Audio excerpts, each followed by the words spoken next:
Kaibigan, hindi lahat ng pagkaing matataba ay masama. Di ba yung isip natin, basta mataba, fatty, masama.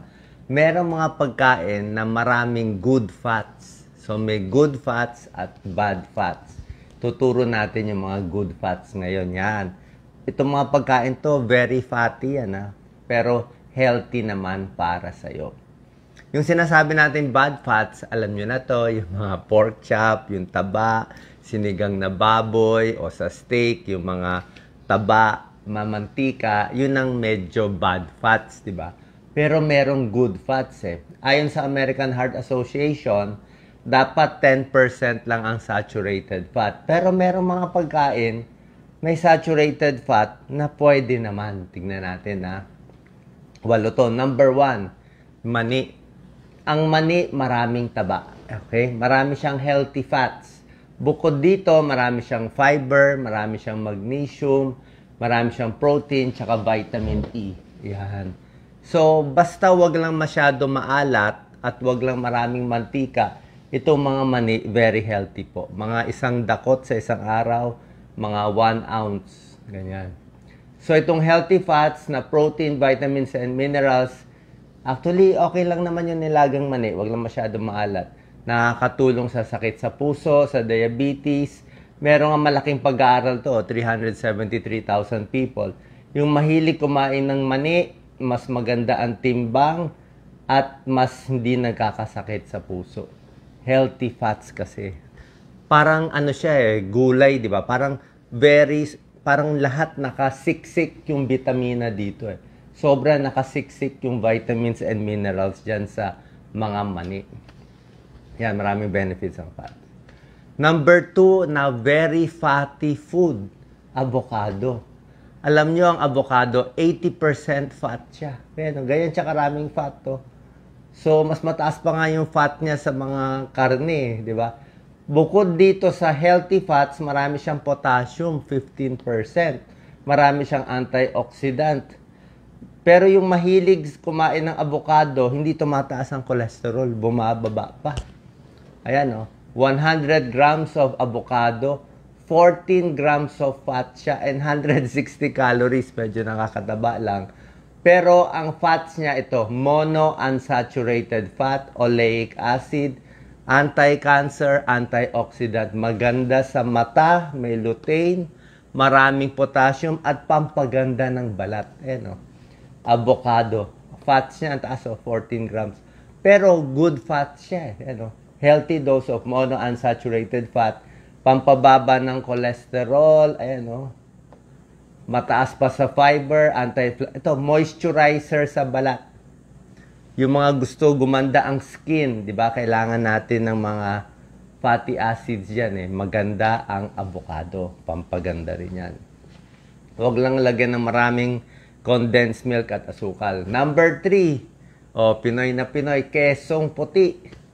Okay, mahilig ba kayo sa kesong puti?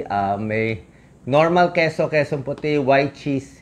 Usually, Carabao milk ang ginagamit para gumawa ng kesong puti. Pero yung iba ginagamit goat milk or cow's milk. Mas nutritious ang Carabao milk. Okay? Actually, kahit marami siyang fats, hindi siya nakakataas ng cholesterol eh. Ayan, marami siyang protina kasi gatas siya. Marami siyang calcium, di ba? Gatas para sa buto. Calcium, may iron, may phosphorus para sa buto. At marami pa makukuha mo dyan sa Carabao milk. Kesong puti. Yung normal na keso, questionable yung benefit, okay? Kasi maraming pag-aaral nagsasabi yung mga very commercial na nabibili lang natin na keso. Yung iba parang puro na lang asukal at hindi talaga tunay na keso. Pero yung, tingnan nyo na lang yung nutritional value. Okay? Basta yung tunay na keso, good quality, tingnan nyo yung nutritional value. Dapat mataas siya kasi gawa siya sa gatas eh. Yung magandang keso, mataas dapat sa calcium. Mataas sa vitamin B12, phosphorus, selenium, at iba pang nutrients. Mataas din siya dapat sa protina. Ayan, 6 grams of protein dapat. So, yung tunay na keso, tingnan nyo lang yung nutritional value. Pag mataas ang mga vitamins and minerals niya, okay yung kesong yun.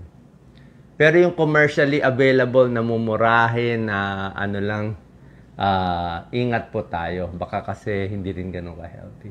Health benefits of cheese, sabi ko parang taas siya sa calcium and phosphorus, ayan, bone strength, muscle, bawas diabetes, maganda sa tiyan.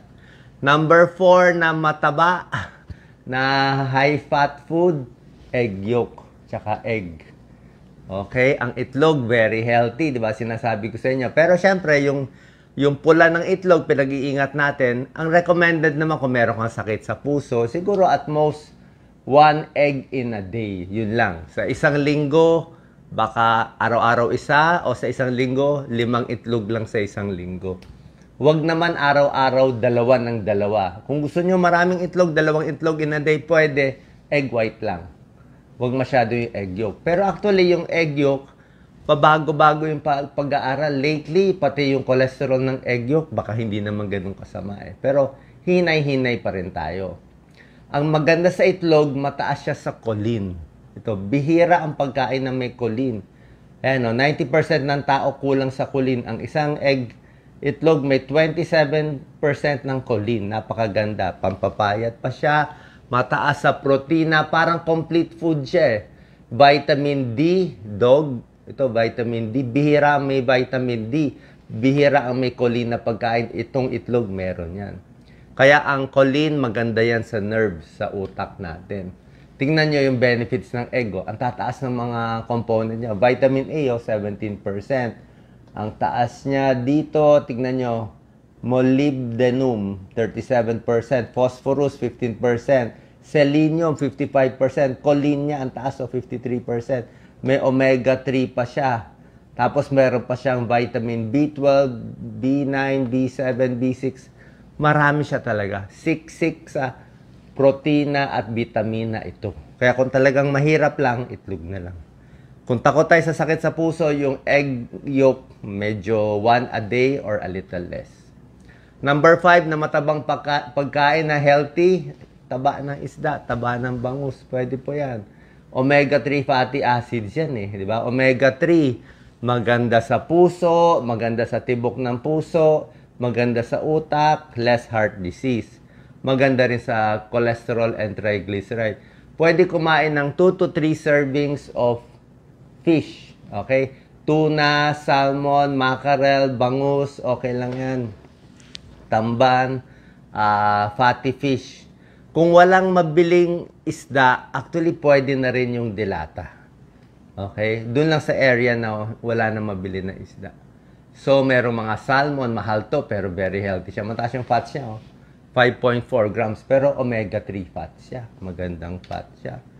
Sardinas, pwede naman, wag lang masyado marami. Baka yung iba mataas uric acid. Pwede rin naman. May iba lang pag dilata masyado maalat. Pero otherwise, okay na rin yung sardinas kasi mataas sa vitamin B12, D, and calcium.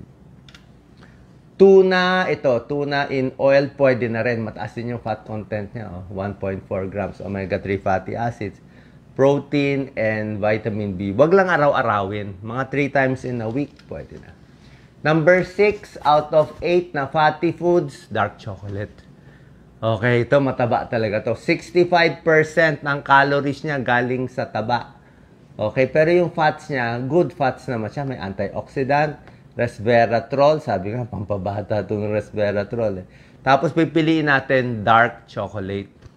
Yung dark chocolate kasi 70% cocoa, hindi siya matamis. Gaano karaming chocolate? Isang maliit lang na slice. Mga 30 grams, ganun lang. Siguro kung ganito hanggang 3 or 4 lang. Tofu, okay? Tokwa, high protein. May fat siya, monounsaturated fat, polyunsaturated fat, ang tofu at 10% calcium. 11 grams of protein, napakaganda, tokwa. Diba? Ito yung vegetarian, veggie meat eh. Ako may ligaw sa tokwa. Ayan. Cholesterol free, low sodium, high protein, high fat, pero good fat naman siya. Kaya maraming benefits ng tofu, pampapayat, at iba pa. Yan, marami siya, pambaba ng cholesterol. Last, extra virgin olive oil. Okay, maraming oil, pwede rin naman gumamit ng ibang oil, coconut oil, ibang oil, pero mas konti lang. Wag din masyadong prito. Pero kung gusto gumamit talaga ng oil na marami-rami sa salad, sa luto, ang olive oil, marami na pag-aaral ng olive oil na mas healthy siya Ano. Blood sugar, weight management, heart health, good fats. Mataas ang fats niya, pero kung olive oil ang mas gagamitin kumpara sa butter, margarine, mayonnaise, at full cream milk, mas maganda yung olive oil. Nakakabawas ng sakit sa puso. So yan, anti-inflammatory, antibacterial olive oil prevents heart disease.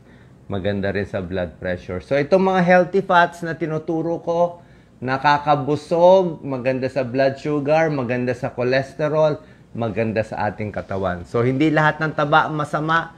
Itong mga taba nito, fats pa rin siya Maganda yan sa ating katawan. God bless po.